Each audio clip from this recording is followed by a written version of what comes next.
How to create a carousel post on LinkedIn. I am going to show you how you can create a casual post on LinkedIn. First, open your browser and go to LinkedIn. Log into your account by adding your credentials. You will see carousel posts on the homepage. LinkedIn account does not have a direct option to post carousel. To make carousel post, go to the Canva website.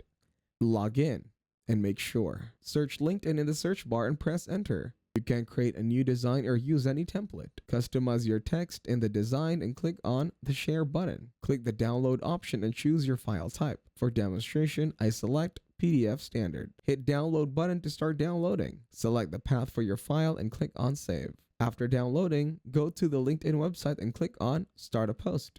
You will see different buttons at the bottom. Click on add a document icon to share your document. Add a description, title to your document and click on done. What about your post? And click on the post button. You will see it on your homepage.